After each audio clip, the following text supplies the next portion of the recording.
Coucarin, le nom de cette chaîne YouTube. Dis ça à quelqu'un qui débarque de Paris. Ah, il va te regarder avec des grands yeux de merlan frit. Dis-le sur une place de village en Provence. Et là, tu te prends instantanément un grand écart sémantique dans la figure.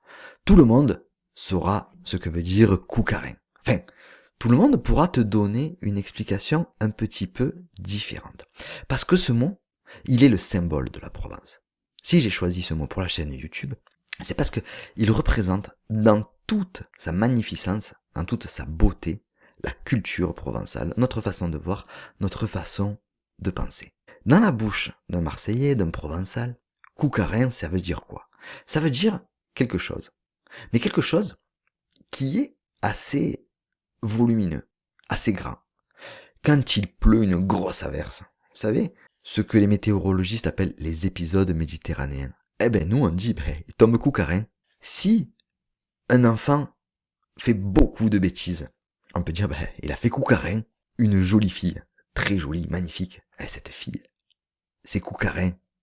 Donc si on regarde bien, ça veut dire c'est quelque chose. C'est quelque chose. Et ce mot, quelque chose, il est vraiment fourre-tout chez nous. Que ce soit pour une grosse pluie, une tempête, une foule immense, une galère administrative. Pour remplir ses papiers, c'était Coucarin. C'est quelque chose qui peut être grand, qui peut être difficile. Et déjà, on part sur un voyage linguistique. Mais ce qui fait encore plus la valeur pour moi de ce mot, ce qui fait le sel de ce mot, c'est quand on va se plonger dans la décomposition de ce mot.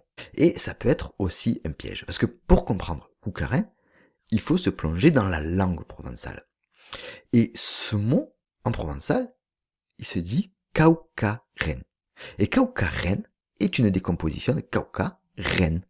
Reine qui signifie rien. Donc, ce quelque rien, qui était censé être pas grand chose, est devenu, avec notre folklore, avec peut-être notre exagération, comme aiment le prouver les noms provençaux, que ce quelque rien est devenu quelque chose d'immense. Parce que, il est possible qu'au début, Caucaren, quand on disait, Caucaren, c'est pas grand chose, mais je te l'offre de bon cœur. Tu vois? Ça aurait pu être ça. Ça aurait pu être, c'est un petit rien, mais qui va contribuer. Mais ça, c'est juste une supposition, que on soit passé sur du quelque rien en toute modestie, en l'agrandissant petit à petit, parce que les mots, le français, le provençal, le parler, n'est pas un assemblage comme on pourrait assembler des Legos. C'est un peu plus complexe. Ça peut venir d'encore plus loin.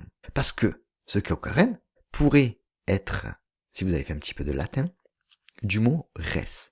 Res qui veut dire chose. Alors, quelque rien ou quelque chose, telle est la question, je vous laisse trancher, les étymologistes ne sont pas forcément d'accord là-dessus. Le fait est que Coucarin veut dire désormais quelque chose et quelque chose en abondance. Il n'y a pas donc de vérité absolue sur ce mot, à vous de voir. Mais une fois qu'on a posé cette racine, qu'on a fait notre étymologie, qu'on a fait un petit peu nos historiens, comment il se traduit dans la vraie vie, Coucarin?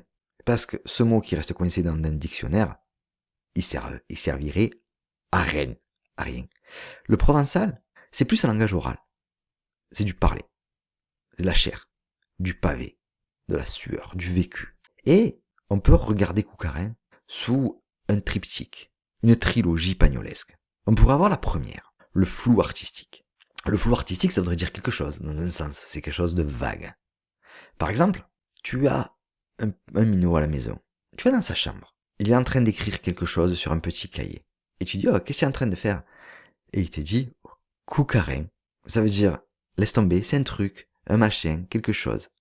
Quelque chose dont je n'ai pas envie de te préciser la nature exacte. C'est quelque chose de flou. On évite de le nommer. C'est le non-dit. La deuxième chose de cette trilogie, ça pourrait être la masse. On l'a vu, quelque chose mais en beaucoup. Tu vas à la fête de ton village. Samedi de juillet. Les gens sont en vacances, il y a 2-3 touristes. Et il y a une marée humaine sur la place. Une densité de foule telle qu'il faut se faufiler pour arriver jusqu'au comptoir pour aller se chercher un petit truc à boire. Et là, Le lendemain, on va te demander, alors c'était bien la fête? Et tu dis, eh ben, il y avait Coucarin. C'est-à-dire, il y avait énormément de monde. Et le troisième élément de notre trilogie pagnolesque pour Coucarin pourrait être le parcours du combattant. Après le flou, après la masse, on pourrait avoir, donc comme je vous ai dit, le parcours du combattant quand quelque chose est difficile. Imaginez, vous voulez aller à la gare Saint-Charles. Petit exemple. Il y a des travaux. Il y a des déviations. Les feux rouges. Les fameuses voitures en double fil. Vous avez failli rater votre train. Vous y êtes arrivé de justesse. Vous arrivez dans le train, vous rencontrez un collègue à vous dans le train, et vous lui dites, eh ben, pour arriver à la gare, ça a été Coucarin. C'est-à-dire que ça a été pas quelque chose de flou ici.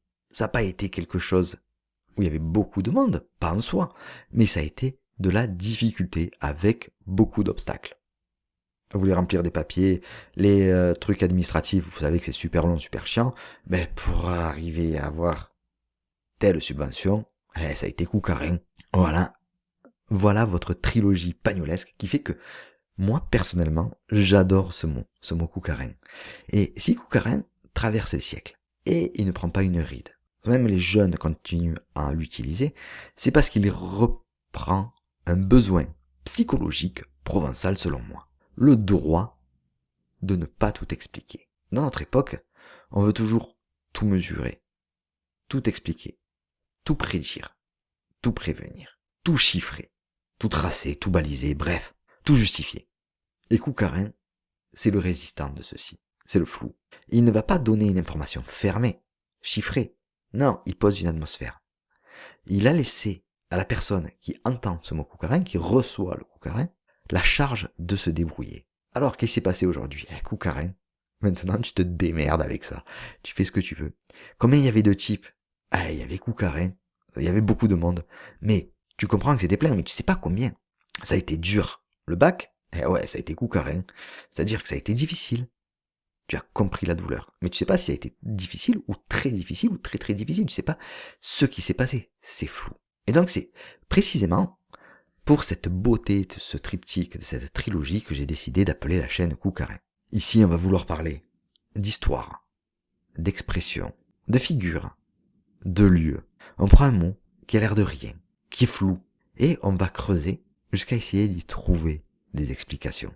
À travers les légendes, à travers les histoires, à travers les odeurs provençales. On va refuser les évidences, et on va chercher Coucarin.